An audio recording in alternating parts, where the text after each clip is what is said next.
Donc Félix Tshilombo est tombé dans le piège. Le même piège que Kabila. C'est ça la conclusion. Tout ce qu'il fait maintenant, ça ne va pas tellement réussir. Pourquoi? Parce que c'est trop tard.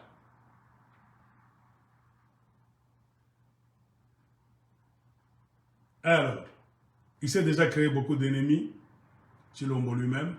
Le peuple ne l'aime pas. La majorité des Congolais n'aiment pas Tshilombo. Ce sont des histoires. Moi, si on te dit de faire la dissertation à l'école, la faiblesse de Tshilombo dans tout ce micmac, tous ces jeux, il est en train de jouer. Il ne va pas gagner. C'est trop tard. Kabila mauvais, oui, lui aussi pire. Et puis les Blancs ne peuvent pas te faire confiance. Même les Kagame ne sont pas des idiots. Ils savent qu'ils peuvent t'aider. Tu vas encore retourner Kazakh. Parce que c'est eux qui t'ont mis là-bas. Hein? Kagame, Museveni et Kabila t'ont mis là.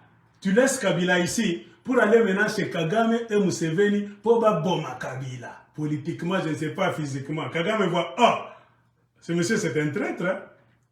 Pour les amadouer, offrir Bango. Comprenez pourquoi Tshilombo a laissé des territoires à Kagame. C'est lui qui a invité le Rwanda, selon ce monsieur qui me parlait. That's a very huge mistake. La faute la plus grave de la politique de Tshilombo. Tourner le dos au peuple congolais et inviter les tueurs. C'est-à-dire, il se classe aussi maintenant parmi les tueurs. Ça a baissé sa confiance. C'est pourquoi partout au monde, quand il voyage, tout le monde dit non, on ne peut pas lui donner notre argent.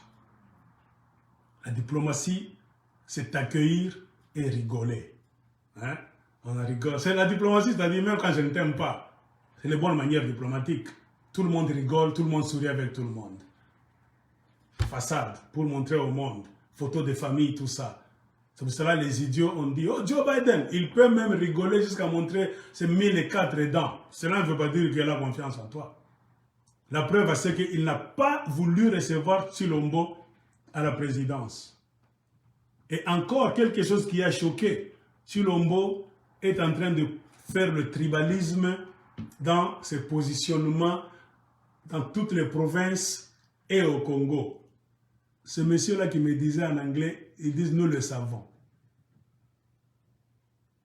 Même forcing de la CENI, le monde entier le sait. Ils disent, on le regarde seulement, qu'il fasse ce qu'il veut, le monde est au courant. L'essentiel c'est que le monde est au courant. Parmi les bêtises encore, il est en train de combattre l'église catholique, cette même église qui a plaidé pour son père, pour lui de peste dans le passé, qui a plaidé contre Joseph Kabila, pour avoir fait les mêmes histoires. Tshilombo veut faire les mêmes bêtises que Kabila, tout en insultant la même église catholique.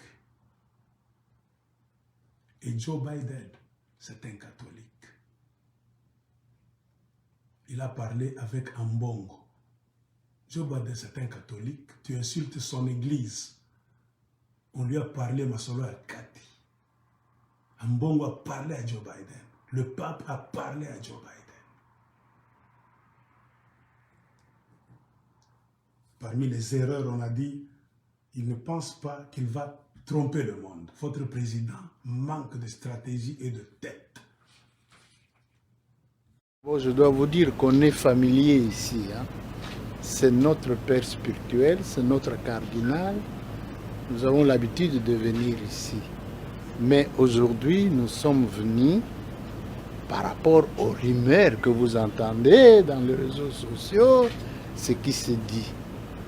Et nous sommes venus échanger avec son éminence. Tout a été clarifié. Tout a été clarifié. Il y a des gens qui veulent profiter du nom de l'Église pour faire n'importe quoi au nom de l'Église. Le cardinal est là. Le cardinal est là. Il n'y a pas de problème entre l'État et l'Église catholique et les cardinals en particulier. Il n'y en a pas. Nous sommes venus clarifier ces différents points et tout, il n'y a rien. nous allons continuer à collaborer avec l'Église comme pouvoir, comme Église. Nous allons continuer à collaborer pour le bien-être de notre population et pour les progrès de l'Église catholique au Congo. D'abord, je suis très heureux, très honoré de recevoir les grands animateurs de notre pays, les piliers de notre institution, à part la présidence de la République. Mais quand vous le voyez tous là, et de l'autre côté, les grands conseillers du président en matière de sécurité, ça signifie que c'est le président. Donc, je me sens tellement honoré de le recevoir ici. Ils sont venus pour échanger. Et nous avons échangé sur tout ce qui pourrait faire et prêter à des interprétations comme vous avez l'habitude de les lire sur les réseaux. On écrit n'importe quoi sur l'Église, on écrit n'importe quoi sur le cardinal. Je crois que vous lisez ça aussi, non? Donc, c'était pour nous l'occasion de clarifier les choses et de repartir sur de bases nouvelles. L'Église comme l'État, nous sommes au service du même peuple. Nous avons intérêt à conjuguer nos efforts, à travailler main dans la main pour aller de l'avant afin que notre peuple puisse vivre digne. Et voilà, de façon ramassée, c'est un peu ça. Et nous espérons que, à partir de maintenant, nous repartons sur de bases nouvelles.